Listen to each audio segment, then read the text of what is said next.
ఈ రోజున గర్భోపనిషత్తుని గురించి చెప్పుకుందాం. ఎందుకంటే మనలో నిజమైనటువంటి వైరాగ్యం కలగాలన్నా, మన యొక్క జీవిత లక్ష్యం ఏమిటో తెలుసుకొని ఆ వైపుకు మనం ప్రయాణం చేయాలన్నా ఈ గర్భ నరకాన్ని ఎలా అనుభవించామో ఒకసారి గుర్తుకు తెచ్చుకోవాల్సినటువంటి అవసరం ఉంది. అందుకోసమే ఈ గర్భోపనిషత్తుని ఈ రోజున చెప్పుకుందాం. ఈ లోకంలో జన్మించినటువంటి ప్రతి మానవుడు కూడా తాను జీవించి ఉన్నంత వరకు ఎన్నో రకాలైనటువంటి కర్మలు చేస్తూ ఉంటాడు. అందులో పాపకర్మలు ఉంటాయి, పుణ్యకర్మలు ఉంటాయి. అయితే ఈ రెండింటి యొక్క ఫలితాలని కూడా అతడు తప్పకుండా అనుభవించాలి. అయితే ఎప్పుడు అనుభవిస్తాడు అంటే, మానవుడు మరణించిన తర్వాత స్థూల దేహాన్నేమో ఇక్కడ వదిలిపెట్టేసి సూక్ష్మదేహంతో ప్రయాణమై వెళుతూ ఉంటాడు. మరి ఇలా సూక్ష్మదేహంతో వెళ్ళేటువంటి ఆ జీవుడితో పాటుగా పూర్వజన్మల్లో సంపాదించుకున్నటువంటి సంచిత కర్మలు ఉంటాయి. వాటికి ఈ జన్మలో సంపాదించుకున్నటువంటి కర్మలు ఏవైతే ఉన్నాయో, పాపకర్మలు, పుణ్యకర్మలు, ఇవన్నీ కూడా దాంట్లో కలిసిపోతాయి. కలిసిపోయి ఈ మొత్తం సంచిత కర్మల్లో నుంచి ఏవైతే పక్వానికి వస్తాయో, ఏవైతే అనుభవించాలనో అదిగో వాటిని అనుభవించడం కోసమని ఆయా లోకాలకి వెళ్ళాలి. ఒకవేళ పుణ్యకర్మలు మాత్రమే పక్వానికి వస్తే స్వర్గలోకాలకు వెళ్ళి స్వర్గభోగాలు అనుభవిస్తాడు. అలా కాకుండా పాపకర్మలు మాత్రమే పక్వానికి వస్తే నరకలోకానికి వెళ్ళి నరకయాతనలు అనుభవిస్తాడు. అలా కాకుండా అవి ఇవి కనుక పక్వానికి వస్తే ఏవి తక్కువగా ఉన్నాయో వాటిని ముందు అనుభవించి ఎక్కువగా ఉన్నటువంటి వాటిని తర్వాత అనుభవిస్తాడు. అంటే మొత్తం మీద ఈ పాప పుణ్య కర్మ ఫలాలన్నింటి కూడా ఎప్పుడో ఒకప్పుడు తప్పకుండా అనుభవించవలసిందే. ఈ అనుభవాలన్నీ పూర్తయిపోయిన తర్వాత, అంటే పక్వానికి వచ్చినటువంటి పాపకర్మలు, పుణ్యకర్మలు ఏవైతే ఉన్నాయో వాటిని అనుభవించిన తర్వాత ఇప్పుడు ఆ జీవుడు తనలో ఉన్నటువంటి సంచిత కర్మలు ఏవైతే ఉన్నాయో, అంటే దాంట్లో నుంచి పక్వానికి వచ్చినాయే కదా అనుభవించింది, ఇంకా సంచిత కర్మలు ఎన్నో జన్మల నుంచి కూడబెట్టుకున్నటువంటి సంచిత కర్మలు ఉన్నాయి కదా, సంచిత కర్మలు ఉన్నాయి, అలాగనే వాసనలు ఉన్నాయి. ఈ కర్మఫలాలు, వాసనలు ఏవైతే ఉన్నాయో వాటిట్లో నుంచి ఇప్పుడు మళ్ళీ అనుభవానికి సిద్ధంగా పక్వానికి వచ్చినటువంటి కర్మఫలాలు, వాసనలు ఏవైతే ఉన్నాయో వాటిని ప్రారబ్ధం అని అంటారు. ఈ ప్రారబ్ధంలో ఉన్నటువంటి కర్మఫలాలని అనుభవించడానికి, ఈ వాసనల్ని ఖర్చు చేసుకోవటానికి తగినటువంటి దేహాన్ని వెతుక్కుంటూ అతడు మళ్ళీ ఈ లోకానికి రావాలి. అంటే ఒక జన్మని తీసుకొని ఈ లోకంలోకి రావాలి. అయితే తాను ఎవరికి జన్మించాలో ఆ పురుషుడి యొక్క వీర్య కణాన్ని ఆశ్రయిస్తాడు ఈ జీవుడు. ఇదంతా కూడా దైవ ఘటన. ఎందుకు దైవ ఘటన అని చెబుతున్నామనంటే, ఆ జీవుడు ఆ పురుషుడి యొక్క వీర్య కణాన్ని ఆశ్రయించడానికి ఎన్నో యాతనలు అనుభవించాలి. ఎన్నోసార్లు వచ్చి మళ్ళీ పోయి, మళ్ళీ వచ్చి, మళ్ళీ పోయి, మళ్ళీ వచ్చి, ఇలా ఎన్నో కష్టాలు ఉన్నాయి. ఈ కష్టాలన్నీ అయిపోయిన తర్వాత అతడు తనకి ఎవరైతే తండ్రి కావాలనో అదిగో అతడి యొక్క వీర్యకణాన్నే ఆశ్రయిస్తాడు. ఇప్పుడు ఆ పురుషుడు స్త్రీతో సంయోగం చేసినప్పుడు ఆ స్త్రీ యోనిలోకి తన యొక్క వీర్యాన్ని విడిచిపెడతాడు. అలా విడిచిపెట్టబడినటువంటి వీర్యంలో అనేక వేల వీర్య కణాలు ఉంటాయి. ఈ వీర్య కణాలన్నింటిలో నుంచి ఒక్కదానిలో మాత్రం ఈ జీవుడు ఉంటాడు. ఇప్పుడు ఈ వీర్య కణాలన్నీ కూడా స్త్రీ యొక్క అండాన్ని తొలుచుకొని లోపలికి పోవటానికి ప్రయత్నం చేస్తాయి. అయితే అన్నీ విఫలమైపోతాయి. ఏదో ఒక్కటి మాత్రమే తొలుచుకొని లోపలికి వెళ్ళగలుగుతుంది. ఆ ఒక్కటి ఏది అని అంటే ఈ జీవుడు ఉన్నటువంటిది. ఈ జీవుడు ఉంటేనే ఆ వీర్యకణం తొలుచుకొని లోపలికి పోవటం జరుగుద్ది. జీవుడు కనుక లేకపోయినట్లయితే అన్నీ కూడా నశించిపోతాయి. సరే, ఎప్పుడైతే ఈ స్త్రీ యొక్క అండంలోకి ఈ పురుషుడి యొక్క వీర్యకణం, అంటే ఈ జీవుడు ఉన్నటువంటి వీర్యకణం వచ్చి చేరిందో మిగిలినటువంటివన్నీ కూడా నాశనం అయిపోతాయి. ఇప్పుడు ఈ అండం కాస్త పిండంగా మారుతుందన్నమాట. మరి వీర్యకణం అండాన్ని తొలుచుకొని లోపలికి ప్రవేశించినప్పుడు ఈ అండం పిండం అవుతుంది. ఆ పిండం ఆ తల్లి యొక్క గర్భాశయంలో పెరగాలి. ఆ విషయాన్ని మనకి గర్భోపనిషత్తు చక్కగా తెలియజేస్తుంది. ఋతుకాలే సంప్రయోగత ఏకరాత్రోషిత కలలం భవతి. ఋతుకాలంలో సంయోగ అనంతరం ఒక రాత్రి గడవటంతో అది శుక్ల శోణిత సంయోగ పదార్థం ఏదైతే ఉందంటే అండం ఆ వీర్యకణం రెండు కలిసినటువంటిది ఏదైతే ఉందో అది ఒక ముద్దలాగా ఉంటుంది. సప్తరాత్రోషితం బుద్బుదం భవతి. 7 రాత్రులు కనుక గడిచినట్లయితే అది బుడగలాగా అవుతుంది. నీటి బుడగ, బొగ్గ అంటారు, బుడగ అంటారు. ఆ నీటి బుడగలాగా అవుతుంది. అర్ధమాసాంతర్యేణ పిండో భవతి. అర్ధమాస అంటే 15 రోజులు గడిచేటప్పటికి అది పిండంగా ఉంటుంది. మాసాభ్యంతరేణ కఠినో భవతి. ఒక నెలకి అది గట్టి పడుతుంది. అప్పటిదాకా చాలా మెత్తగా ఉంటుంది. ఒక నెల అయ్యేటప్పటికి అది ఆ పిండం కాస్త గట్టి పడుతుంది అన్నమాట. మాసాద్వయేన శిరః కురుతే. 2 నెలలు గడిచేటప్పటికి శిరస్సు అనేటువంటిది ఏర్పడుతుంది. ఇంకేముండదు, ఒట్టి శిరస్సు మాత్రమే ఏర్పడుతుంది. మాసత్రయేణ 3 నెలలు గడిచేటప్పటికి పాద ప్రదేశో భవతి. కాళ్ళు, చేతులు, గోళ్ళు, వెంట్రుకలు, చర్మము మొదలైనటువంటివన్నీ ఏర్పడతాయి. అథ చతుర్థే మాసే, ఇక 4వ మాసం వచ్చినప్పటికల్లా జఠర కటి ప్రదేశో భవతి. జఠర కడుపు, నడుము, సప్త ధాతువులతో ఇవన్నీ కూడా ఏర్పడిపోతాయి. పంచమే మాసే 5 మాసాలు గడిచేటప్పటికి పృష్ఠవంశో భవతి. 5వ నెలలో వెన్నెముక ఏర్పడుతుంది. అంటే ఒక్కొక్క నెల ఏ రకంగా పిండం పెరిగి పెద్ద అవుతుందో అవయవాలు ఏర్పడతాయో ఇక్కడ చెప్తున్నారు. ముందు ఎందుకంటే ఒకటే ముద్దలాగా ఉంటుంది. ఆ ముద్దలోనే ఎన్ని భాగాలన్నీ ఏర్పడతా ఉంటాయి అన్నమాట. షష్ఠే మాసే నాసాక్ష శ్రోత్రాణి భవంతి.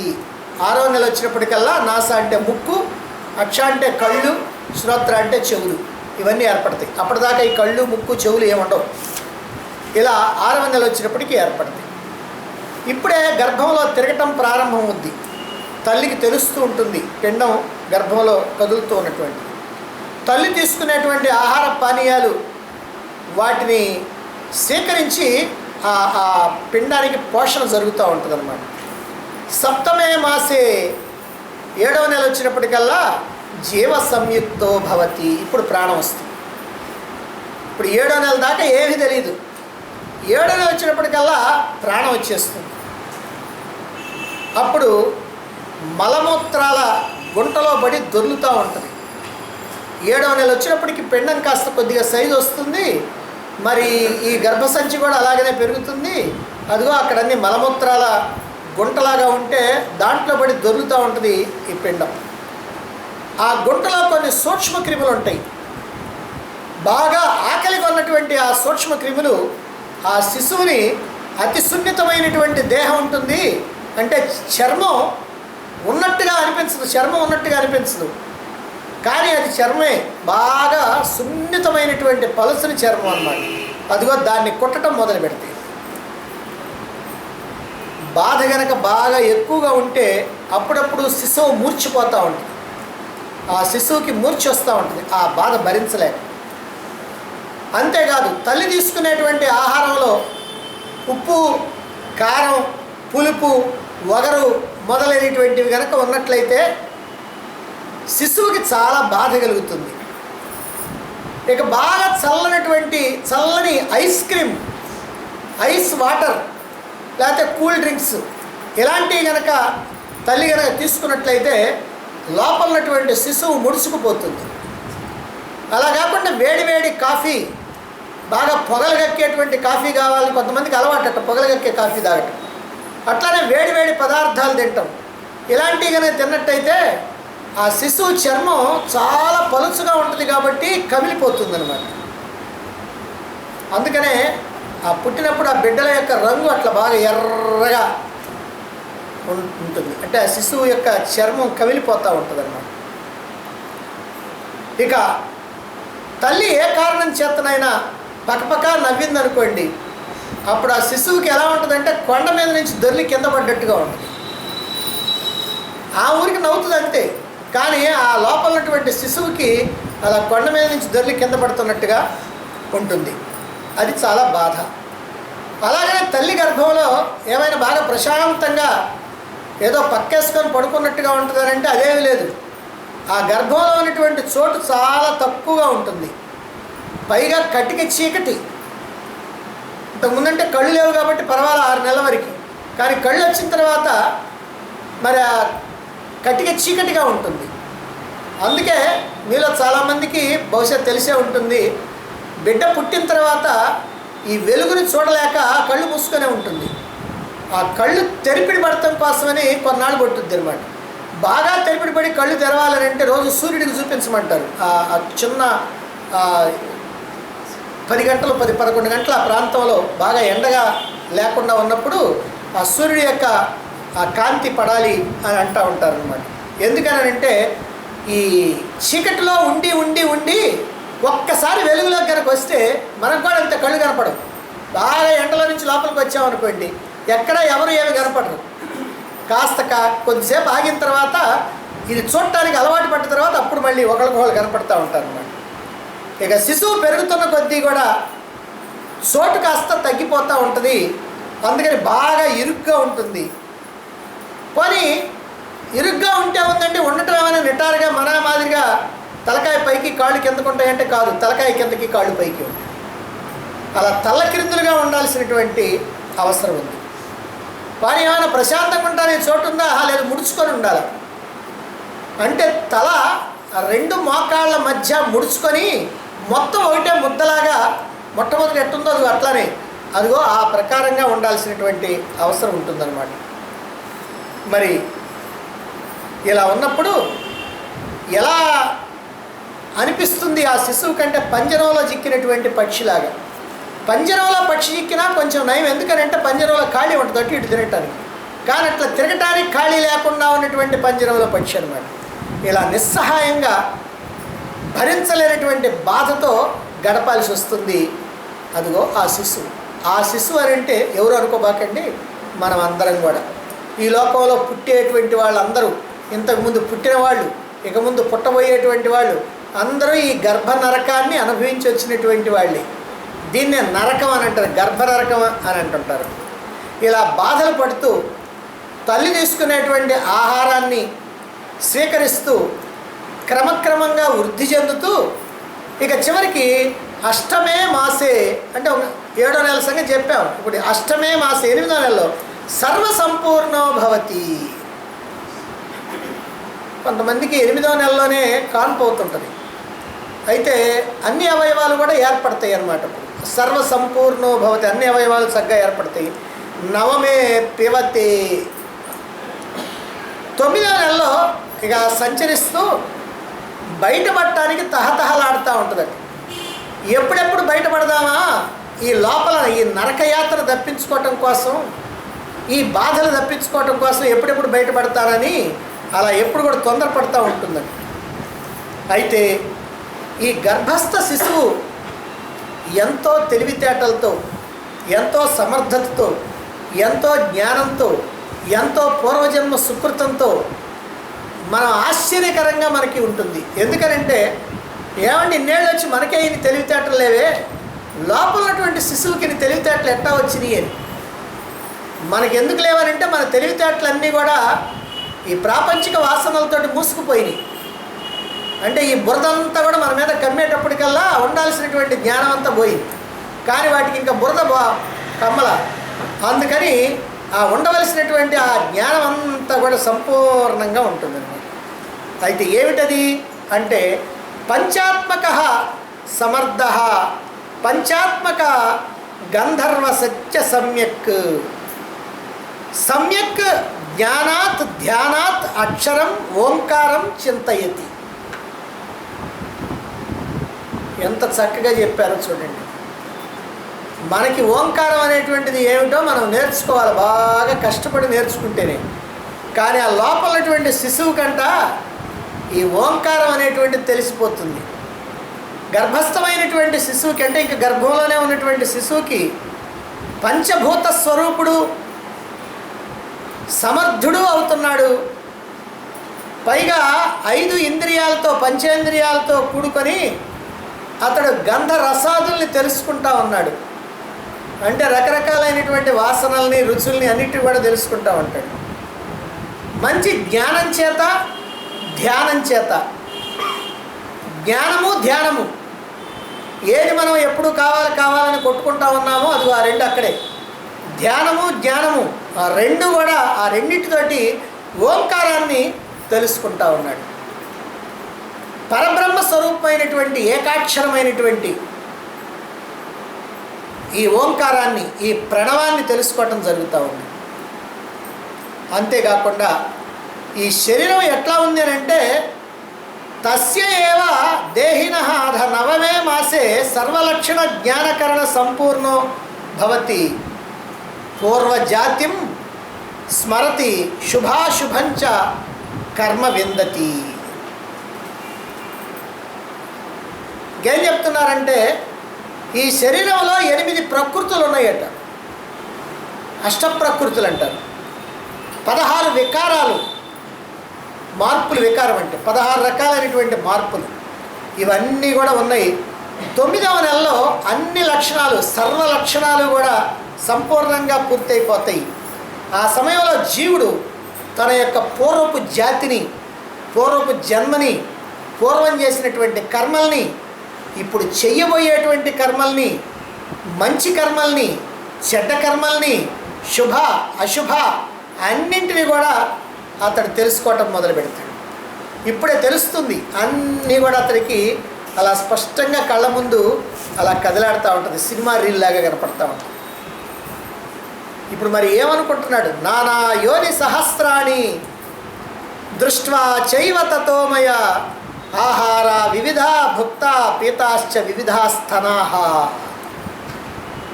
ఎంత బాధపడుతున్నాడో మనం గనక చాలా జాగ్రత్తగా కూర్చొని ఒక్కసారి ఇదంతా కనుక ఆలోచించినట్లయితే మనకి ఎంత బుద్ధి రావాలో అంత బుద్ధి వస్తుంది. కానీ మనం మర్చిపోతే మాత్రం రాదు. కానీ అది అప్పుడు మనం ఏమనుకున్నామో, తల్లి గర్భంలో ఉండి ఏమనుకున్నామని ఒక్కసారి కనుక ఈ ఉపనిషత్తు చెప్పినటువంటి మాటల్ని గుర్తు తెచ్చుకుంటే చాలు. ఏమనుకుంటాడంట గర్భస్థ జీవుడప్పుడు? నానా యోని సహస్రాణి, నేను అనేకమైనటువంటి స్త్రీ యోనుల్ని చూచాను. ఆ స్త్రీ గర్భాల్లో పడి ఉన్నాడు కదా. అనేకమనంటే చాలా అని. చాలా అంటే ఒట్టి మానవ స్త్రీలనే కాదు అర్థం ఇక్కడ. కుక్కలు, గాడిదలు, పశువులు, పక్షులు, జంతువులు, పాములు, తేళ్ళు, మండ్రగబ్బలు, ఇదిగో ఇలాంటివన్నీ కూడా ఏవైతే ఉన్నాయో ఈ అన్నీ ఆ స్త్రీ గర్భాల్లో ఇదిగో అనుభవించా నేను. అలా ఉన్న అనేకమైనటువంటి స్త్రీ యోనులు నేను చూచాను. అనేక రకాలైనటువంటి ఆహారాలని భుజించాను. పుట్టక ముందు తల్లి తీసుకునేటువంటి ఆహారం నుంచి స్వీకరించి పుట్టిన తర్వాత తాను తీసుకునేటువంటి అనేక స్తనముల ద్వారా క్షీరాన్ని పానం చేశాను, పాలు తాగాను. ఎంతమంది దగ్గర పాలు తాగాను, ఎంతమందో తల్లులు, ఎంతమందో తండ్రులు. మహాభారతంలో కూడా చిట్ట చివరిలో వ్యాస మహర్షిదే చెప్తాడు. చాలా బాధపడుతూ ఒక 4 శ్లోకాలు చిట్ట చివరిలో చెప్తాడనమాట. ఎంతోమంది తల్లులు, ఎంతోమంది తండ్రులు, ఎంతమంది దగ్గర ఈ స్తనపానం చేశాను, ఎన్ని గర్భాల్లో ఉన్నానో అదే ఇక్కడ కూడా ఈ గర్భోపనిషత్తులో చెప్తూ ఉన్నది. అనేకమైనటువంటి ఆహారాలు భుజించాను, అనేకమైనటువంటి స్తనముల ద్వారా క్షీరాన్ని పానం చేశాను. ఈ ఒక్క మాటను బట్టి మనం కొన్ని విషయాలు అర్థం చేసుకోవచ్చు. ఈ లోకంలో కొన్ని సాంప్రదాయాల వాళ్ళు, కొన్ని రకాలైనటువంటి మత ఆచారాలు కలిగినటువంటి వాళ్ళు, కొన్ని రకాలైనటువంటి విశ్వాసాలు కలిగినటువంటి వాళ్ళు ఈ అద్వైత సిద్ధాంతానికి, ఈ శాస్త్ర సిద్ధాంతానికి, ఈ సనాతన సాంప్రదాయానికి విరుద్ధంగా మనిషి మనిషిగానే పుడతాడు, జంతువు జంతువుగానే పుట్టుద్ది, చెట్టు చెట్టుగానే పుట్టుద్ది, పుట్ట పుట్టగానే పుట్టుద్ది అని చెబుతూ ఉంటారు. అదిగో వాళ్ళకి దీన్ని కనుక ఈ మంత్రాన్ని కనుక చూసినట్లయితే వాళ్ళకి విషయం ఏమిటో తెలుస్తుంది. వాళ్ళ అజ్ఞానం పోగొట్టుకోవచ్చు. కానీ అజ్ఞానాన్ని మాత్రమే ఆశ్రయించాలనుకునేటువంటి వాళ్ళు దానిలోనే ఉండి ఇది మాకు అక్కర్లేదులేండి, ఇది ఎవరో కల్పించారులే అని అంటారు. అందువల్ల ఇక్కడ తెలుస్తుందన్నమాట. నానా యోని సహస్రాన్ని దృష్ట్వా చైవ తతోమయ, అనేకమైనటువంటి స్త్రీ యోనులు నేను చూశాను అంటే అర్థం ఏందనమాట, అనేక సార్లు పుట్టాననేది అర్థం. ఎన్నోసార్లు పుట్టాను అని అర్థం. అంటే మళ్ళీ పునర్జన్మ సిద్ధాంతాన్ని అంగీకరించాలా, అలాగనే మానవుడుగానే పుట్టాల్సినటువంటి అవసరం లేదనే విషయాన్ని కూడా అంగీకరించాలి. ఇంకా ఏమనుకుంటున్నాడు, జన్మభూమిర్హి సర్వభూస్ శ్మశానమపి మే పురా చతురశీతి లకేషు యోని భేదేషు చాభవం. నాకు సమస్త భూమి జన్మభూమి. దీంట్లో చాలా అర్థాలు ఉంటాయి. నాకు భూమి అంతా కూడా నాకు జన్మభూమి, సమస్త భూమి నాకు శ్మశానమే. 84 లక్షల రకాలైనటువంటి యోని భేదాల్ని అనుసరించి నేను జన్మించా అంటే అర్థం ఏంటనమాట, 84 లక్షల రకాలైనటువంటి జీవరాశుల్లో నేను పుట్టి గిట్టి వచ్చా ఇప్పుడు ఇక్కడికి. అంతేకాదు నాకు ఈ భూమి మొత్తం కూడా జన్మభూమే, ఈ భూమి మొత్తం కూడా నాకు శ్మశానమే. అంటే అర్థం ఏంటంటే కోటాను కోట్ల జన్మల్లో ఎక్కడెక్కడ పుట్టాడో తెలియదు కదా.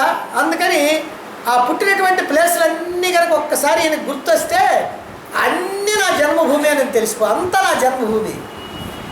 మరి ఎక్కడెక్కడైతే ఈయన్ని మరణించిన తర్వాత తీసుకెళ్లారో అవన్నీ కనుక చూస్తే అంతా శ్మశానమే.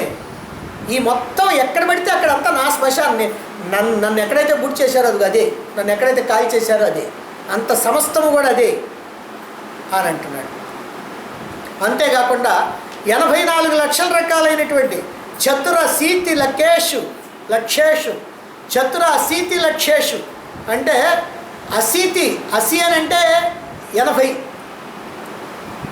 చతుర అశీతి లక్ష అంటే 80 లక్షలు, చతుర అంటే 4, 84 లక్షలు.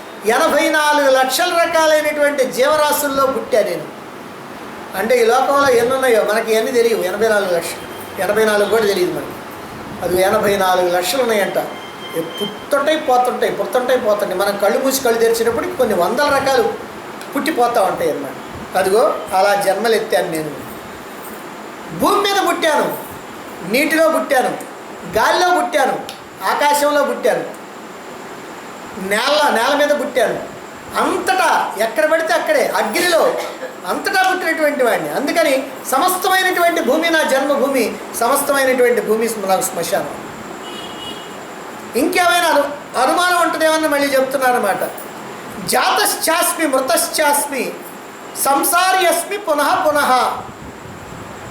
జాతశ్చాస్మి అంటే పుట్టడం, మృతశ్చాస్మి చావటం, పునః మళ్ళీ అంటే ఎన్నోసార్లు పుట్టా,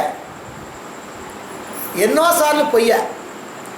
ఎన్నిసార్లు పుడితే అన్నిసార్లు పోవాల్సిందే కదా, పుట్టినప్పుడల్లా చావాల్సిందే. కాబట్టి ఎన్నోసార్లు పుట్టాను, ఎన్నోసార్లు మరణించాను, ఎన్నోసార్లు సంసారినై ఉన్నాను. జన్మ మృత్యు పునర్జన్మ పునర్మృత్యు పునర్జన్మ పునర్జని. పుట్టడం చావటం, మళ్ళీ పుట్టడం, మళ్ళీ చావటం. ఈ ప్రకారంగా నా కాలమంతా గడిచిపోయింది, ఊరికి వృధాగా గడిచిపోయింది. కోటాను కోట్ల జన్మలు ఇలా పుడుతూ చస్తూ నా జీవితం అంతా, నా జన్మంతా, నా జన్మంతా ఊరికినే వృధాగా పోయింది. ఇప్పుడు అనుకుంటున్నాడు, ఎక్కడ బయటకు వచ్చిన తర్వాత కాదు. బయటకు వచ్చిన తర్వాత మనకేం కర్మ, అదిగో లోపల ఉన్నప్పుడు అనుకుంటున్నాడు. అందుకే అంటున్నాడు గర్భవాసే మహద్దుఃఖం.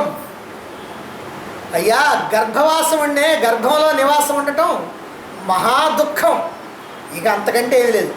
మనం ఇక్కడ అనుకుంటాం ఏమనంటే, అబ్బా నాకు ఎంత కష్టం వచ్చిందో చెప్పడానికి వెళ్ళలేదండి, అసలు ఎవరికి రాదండి ఇంత కష్టం అని మనం అనుకుంటున్నాం. అదిగో ఆయన చెబుతున్నాడు, ఏమని చెబుతున్నాడంటే గర్భవాసే మహద్దుఃఖం. ఇదంట బాగా దుఃఖం, పెద్ద దుఃఖం. వ్యాధుల్లో మహావ్యాధి ఒకటి ఉంది, అంటే కుష్టు. దానికంటే ఇంకేమీ లేదన్నమాట. అట్లే దుఃఖాల్లో మహాదుఃఖం ఏదయ్యారంటే ఇదిగో గర్భవాసమే, గర్భంలో ఉండటమే. అందుకని చెప్తున్నా, గర్భవాసే మహద్దుఃఖం మోహో దుఃఖంచ జన్మసు బాల్యే దుఃఖం తదా శోక పారవశ్యం చ మూఢత. జన్మలు ఎత్తడంలో ఉన్నటువంటి మోహం ఏదైతే ఉందో అది మహా దుఃఖకరమైనటువంటి.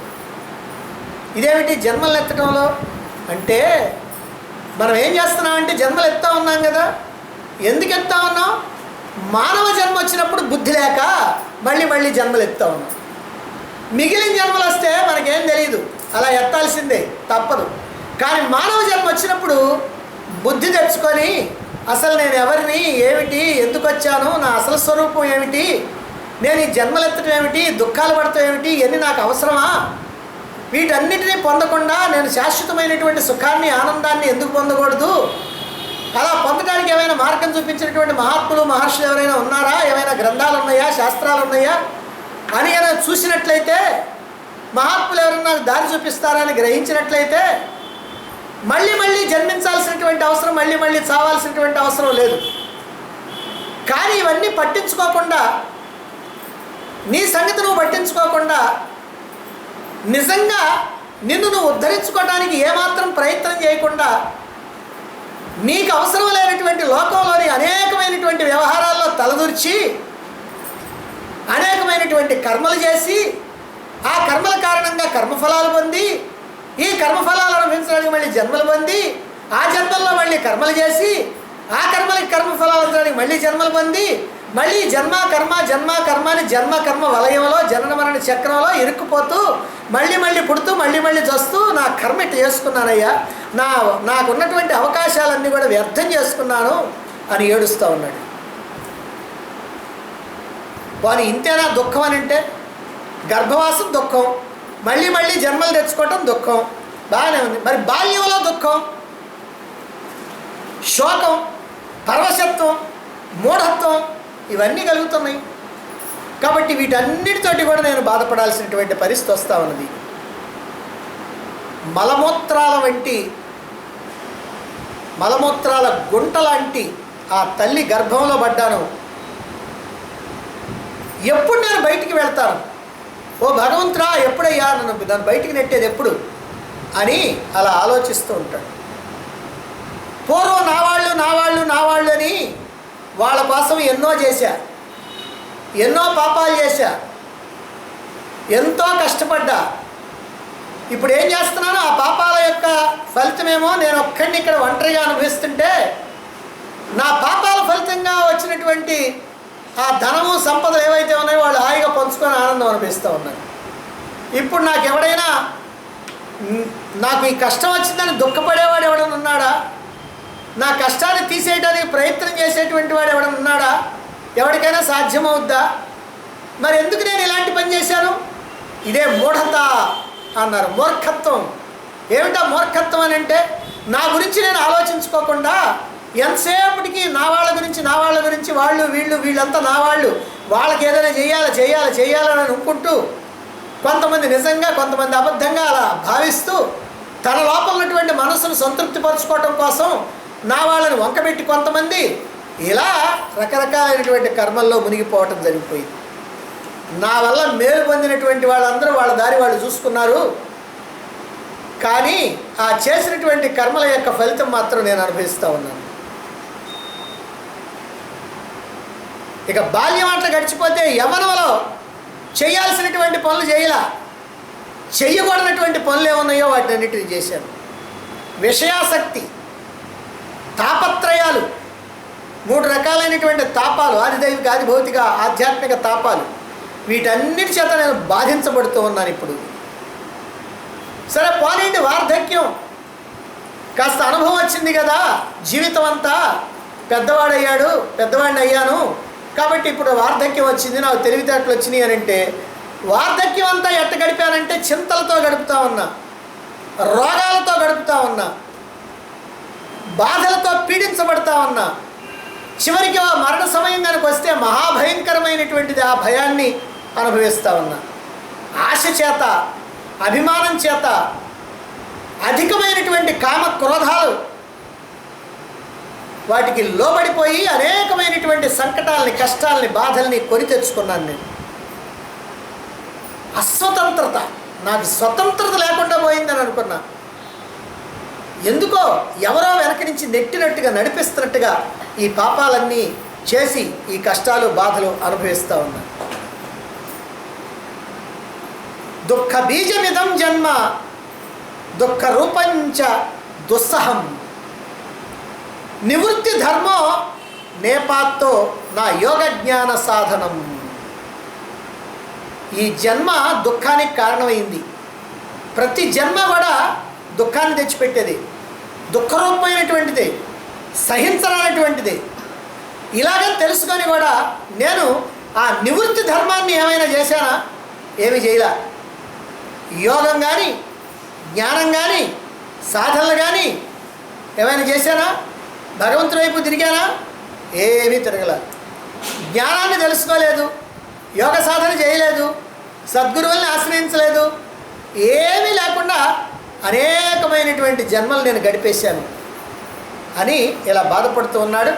మరి ఇంకా ఏమనుకుంటున్నాడో, ఈ గర్భంలో ఉన్నటువంటి జీవుడు ఆ గర్భ నరకాన్ని అనుభవిస్తూ ఎలా ఏం భావిస్తున్నాడో, ఏం ఆలోచిస్తున్నాడో, ఏమి బాధపడుతున్నాడో, ఏ రకంగా చేతులు గాలిన తర్వాత ఆకులు పట్టుకుంటున్నానని బాధపడుతున్నాడో, ఆ విషయాలన్నీ కూడా మనం రేపు తెలుసుకుందాం.